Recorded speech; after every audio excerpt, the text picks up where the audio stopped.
मुजफ्फरगढ़ से मुल्तान जाने वाले शाहरा को सैलाब मुतासरीन की बेघरी ने एक खैमा बस्ती में तब्दील कर दिया है। इस खैमा बस्ती में क़याम पजीर लोग 1.5 माह कबल अपने कच्चे मकानों में आबाद थे। सैलाब ने इनसे इनकी छत ही नहीं छीनी बल्कि इनकी तैयार फसलें भी तबाह कर दी हैं।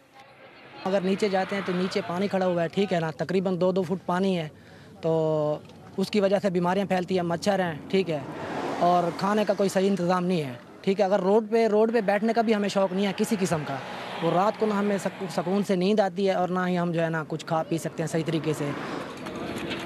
मुतासरीन सैलाब को जहाँ खुराक की किल्लत का सामना है, वहीं उन्हें पीने का साफ पानी भी मैसर नहीं, जिसकी वजह से इन्हें दूर दराज से पानी भर भर कर लाना पड़ता है। रात को शोर होता है, नींद भी नहीं आती है, बहुत परेशानी होती है, बच्चे बहुत तंग करते हैं। एक तो मच्छर भी यहाँ बहुत ज़्यादा है, गुसल खाना भी नहीं है, और जो है ना दिन को नहीं रात का इंतज़ार करते हैं। जब रात हो तो भी वॉशरूम जाएं, वॉशरूम नीचे बस जाते हैं, बैठ जाते हैं ऐसे ही, वॉशरूम तो है ही नहीं। मुझे यहाँ खड़े हुए सिर्फ 1 घंटा हुआ है, लेकिन ये लोग यहाँ पर 1 माह से ज़्यादा अरसे से रह रहे हैं।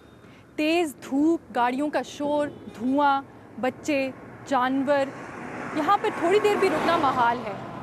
सोचिए यहाँ पे रहना कितना मुश्किल होगा। मुजफ्फरगढ़ की डीसीओ का कहना है कि ये लोग अपने घर वापस लौटने को तैयार नहीं हैं।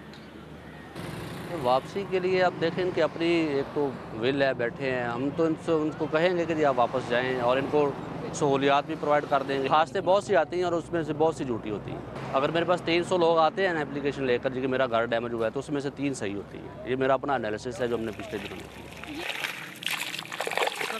लेकिन जो सैलाब मुतासरीन अपने घरों को वापस लौटे हैं, उनकी सूरत हाल भी कुछ मुख्तलिफ नहीं। उनका कहना है कि उजड़ी हुई फसलें, गिरे पड़े घर, जिल्द और पेट की बीमारियां और बढ़ते हुए कर्जों के सिवा उनके पास कुछ नहीं है।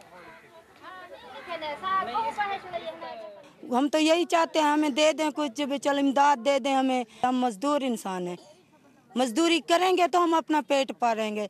जब मजदूरी नहीं रही, खेत नहीं रहे, कुछ नहीं रहे, कहाँ से पेट पालेंगे? हमारे तो बच्चे वैसे रह जाएंगे। सरकार क्या कर रही है? कुछ भी नहीं कर रही, अपने बारे में सोच रही है। तज्जियाकारों का ये कहना है कि हर सैलाब की यही कहानी है। हुकूमत के पास सैलाब आने से पहले लोगों को बचाने का न कोई मंसूबा नजर आता है और न सैलाब गुजरने के बाद उन्हें बसाने की कोई हिकमत अमली दिखाई देती है। एमन ख्वाजा, BBC न्यूज़, मुजफ्फरगढ़।